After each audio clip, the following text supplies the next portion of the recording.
Hello everyone. Now I am going to explain the part 2 of class 8 science chapter 1 crop production and management. इसके first part में हमने explain किया था what is crop and types of crop and basic practices of crop production, जिसकी हमने 3 processes पढ़ चुके हैं। Preparation of soil, sowing and adding manure and fertilisers. हम अपनी सॉइल में मैन्योर और फर्टिलाइजर क्यों ऐड करते हैं, इसको हम एक एक्टिविटी के द्वारा देखते हैं। What is the use of manure and fertiliser. So open page number 6, activity 1.2। Take moong और gram seeds and germinate them. आपको मूंग एंड ग्रैम की सीड्स लेना है कुछ और उनको जर्मिनेट होने देना है। सेलेक्ट 3 इक्वल साइज सीडलिंग्स, और आपको 3 इक्वल साइज सीडलिंग्स लेना है। Take 3 empty glasses and similar vessels. और फिर अब इसमें सीडलिंग आया, तो सीडलिंग क्या होता है? सीडलिंग जब हमारा सीड ग्रो होने लगता है, जिसमें रूट्स एंड स्टेम निकलने लगता है, ऊपर की ओर लीव आ जाती है, स्मॉल लीव्स, तो उस स्टेज को हम सीडलिंग कहते हैं। तो जैसे ही हमारे सीड्स में सीडलिंग आना स्टार्ट हो जाता है, आपको 3 पॉट्स लेना है, जिनको ABC नेम दे देना है। And 2 glass A, add little amount of soil mix with a little cow dung manure. अब आपको A नंबर पॉट में थोड़ा सा काउडंग मैन्योर, काउडंग से बना हुआ मैन्योर खाद लेना है और उसको सॉइल में मिक्स कर देना है। एंड इन B ग्लास में put the same amount of soil mixed with a little urea. आपको थोड़ा सा यूरिया मिक्स कर देना है सॉइल में। एंड C नंबर में adding anything, now pour the same amount of water in each and plant the seedling in them। और C number में आपको कुछ भी ऐड नहीं करना है, मीन्स मैन्योर ऐड नहीं करना है, ना फर्टिलाइजर ऐड करना है। ओके, आपको उसमें सिर्फ सॉइल में वाटर ऐड करके और उस सीडलिंग को रख देना है। एंड सेम अमाउंट में आपको वाटर स्प्रिंकल कर देना है सीडलिंग में। Keep them in a safe place and water them daily. इनको सेफ प्लेस में रख देना है और उसमें डेली वाटर देना है। आफ्टर 7 to 10 डेज, और फिर 7 से 10 डेज में आपको ऑब्जर्व करना है उनकी ग्रोथ।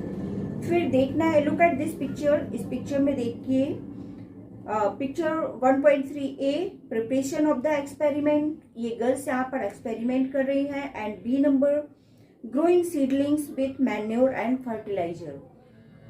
मैन्योर और फर्टिलाइजर के साथ किस तरह से ग्रोथ होती है वो आप B नंबर डायग्राम में देख सकते हैं। Did plants in all the classes grow at the same pace. अब आपने ये 3 क्लासेस में ग्रोथ देखी सीडलिंग्स की, किस तरह से ग्रोथ हुई है। क्या ये ग्रोथ आपको सेम दिख रही है? Which class showed better growth of plants, और किस में बेटर ग्रोथ हुई है। In which class was the growth fastest, और किस क्लास में फास्टेस्ट ग्रोथ हुई है। Fertilisers are chemicals which are rich in a particular nutrients. Fertiliser में केमिकल्स होते हैं, न्यूट्रिएंट्स होते हैं जिसमें ग्रोथ फास्टेस्ट होती है। And how are they different from manure, और ये मैन्योर से किस तरह डिफरेंट है।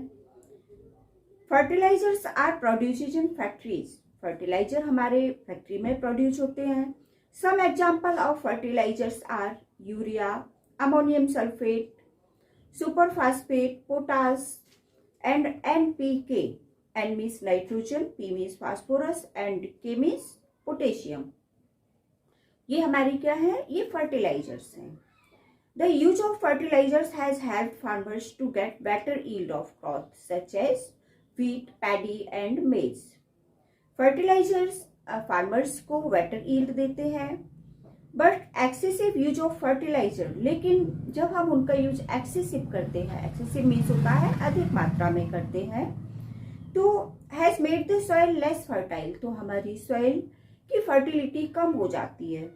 Fertilizers have also become a source of water pollution, और fertilizer water pollution का source भी है। Therefore, in order to maintain the fertility of the soil, we have to substitute fertilizer with organic manure। अगर हमें अपनी soil में fertility बढ़ाना है, मेंटेन करके रखना है, तो हमें फर्टिलाइजर के साथ सब्स्टिट्यूट के रूप में मैन्योर का यूज करना चाहिए।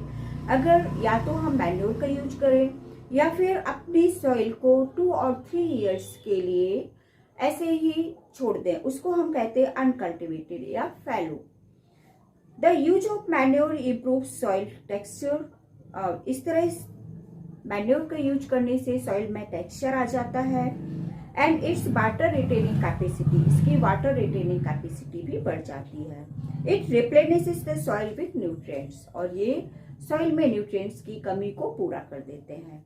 Another method of replenishing the soil with nutrients is through crop rotation. और अनदर रिप्लेनिशिंग द सॉइल की एक अनदर मेथड है जिसमें हम क्रॉप रोटेशन करते हैं। क्रॉप रोटेशन क्या होता है? मीन्स हमें क्रॉप्स को चेंज करके अल्टरनेटली ग्रो करना है। जैसे हमने पहले वीट क्रॉप्स लगा दी और फिर उसके अल्टरनेटिव फिर सेम टाइम पे हमें फिर से वीट क्रॉप नहीं लगाना है, फिर हमें लगाना है लेग्यूम्स। मतलब 1 ईयर हमने लेग्यूम्स ग्रो किया और उसके नेक्स्ट ईयर हमने फिर से वीट ग्रो कर दिया, तो इसको कहते हैं हम crop rotation.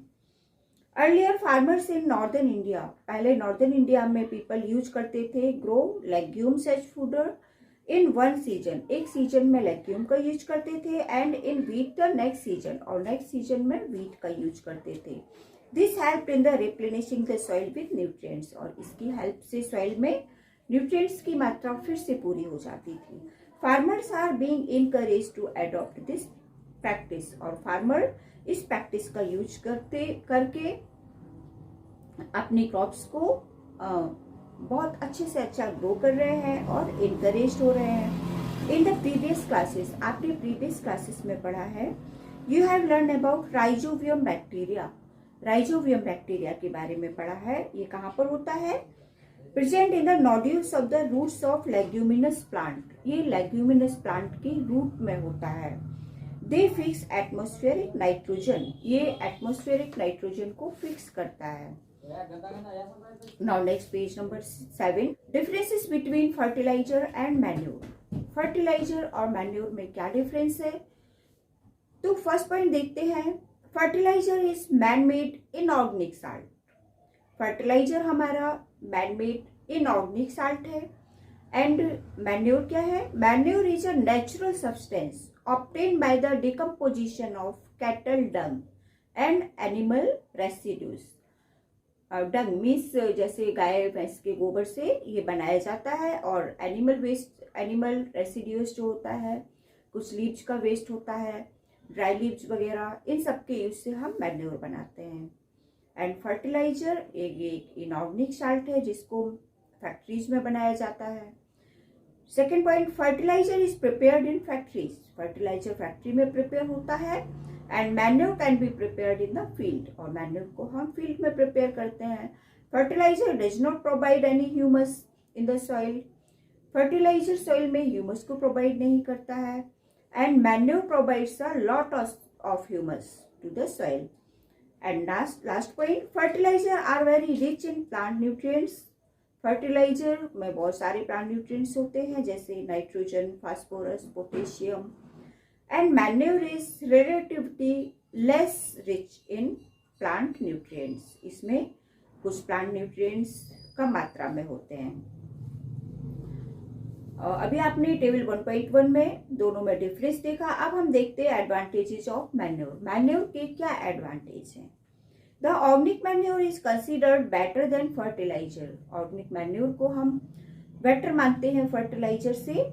This is because, क्यों मानते हैं? अब इसके रीजन देखिए। It enhances the water holding capacity of the soil, इसमें वाटर होल्डिंग कैपेसिटी अधिक होती है। To makes the soil porous due to with exchange of gases becomes easy, ये सॉइल को पोरस बनाती है जिससे गैसेस ऑफ एक्सचेंज सॉइल में इजी हो जाता है। And next, it increases the number of friendly microbes, ये फ्रेंडली माइक्रोब्स को भी इंक्रीज करती हैं। फ्रेंडली माइक्रोब्स कौन कौन से होते हैं? जैसे हमारा अर्थवर्म होता है। And next it improves the texture of the soil, ये सॉइल के टेक्सचर को भी बढ़ाती है। नाउ नेक्स्ट, अब लास्ट पॉइंट है हमारा, नेक्स्ट पॉइंट है इरिगेशन 1.6। इरिगेशन मीन्स होता है सिंचाई, वाटरिंग करना प्लांट्स में। All living being need water to live, सभी लिविंग बीइंग को वाटर की आवश्यकता होती है। Water is important for proper growth and development, proper growth और डेवलपमेंट के लिए वाटर की आवश्यकता होती है। Water is absorb by the plant root, ये प्लांट की रूट के द्वारा एब्जॉर्ब होता है। Almost with water minerals and fertiliser are also absorb, और वाटर के साथ मिनरल्स और फर्टिलाइजर भी रूट के द्वारा एब्जॉर्ब होकर स्टेम तक पहुंचते हैं और फिर डिफरेंट पार्ट्स में पहुंच जाते हैं। Plants contain near by 90% of water, plant 90% water को एब्जॉर्ब करती है।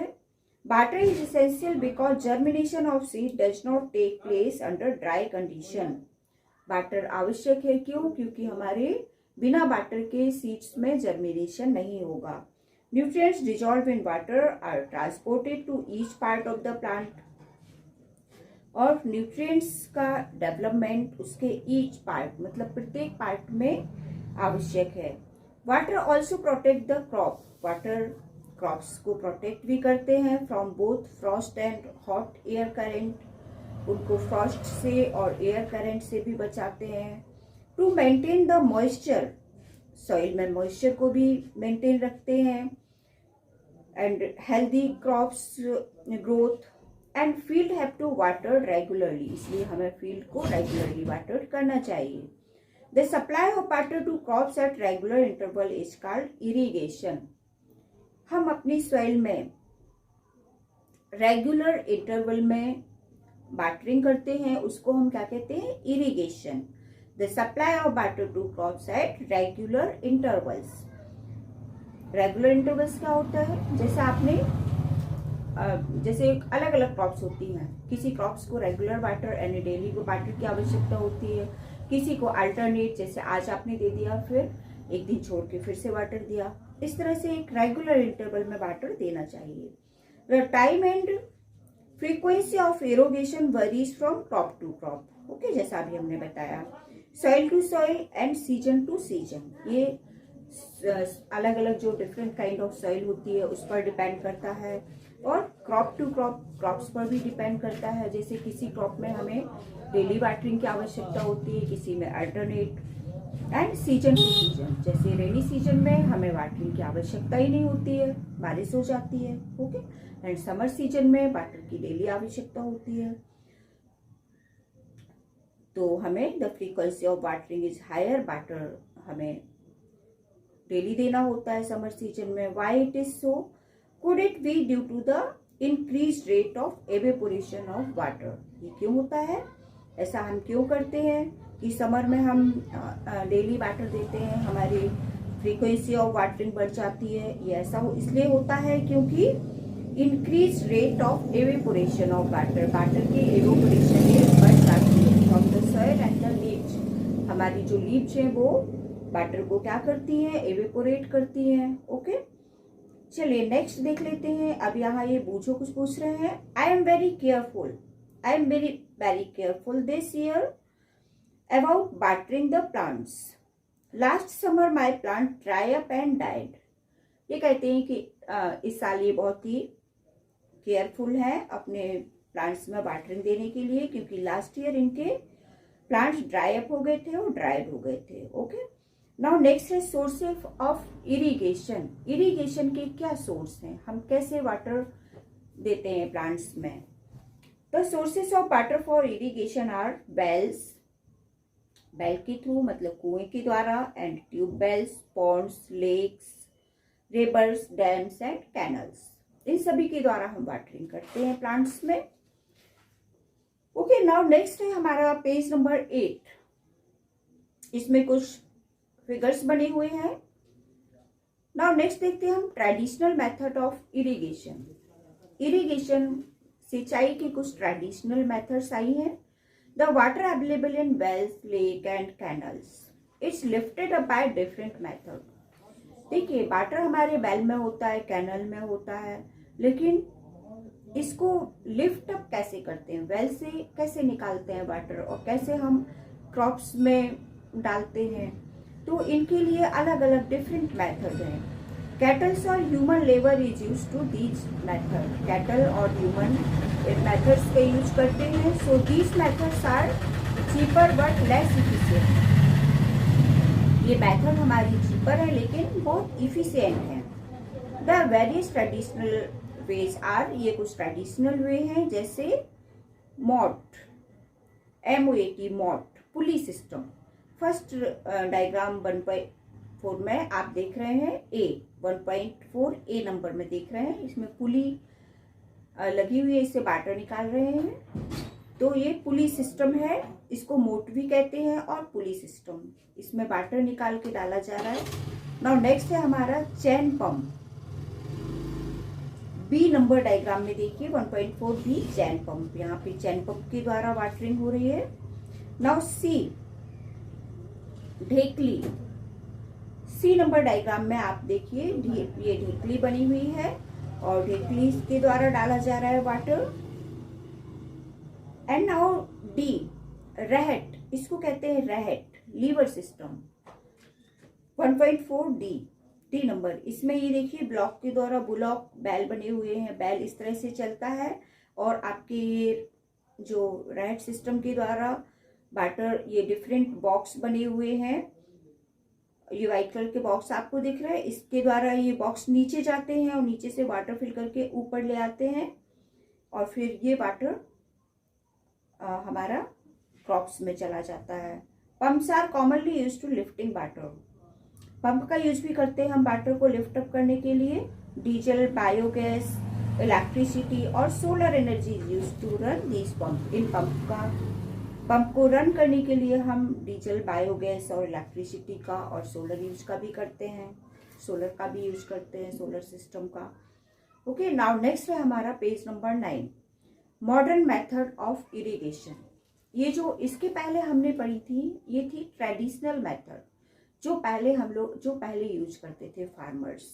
ओके, ये थोड़ा चीपेस्ट होती थी, मीन्स सस्ती होती थी। और अब जो मेथड्स आई है वो है हमारी मॉडर्न मेथड, इरिगेशन की मॉडर्न मेथड।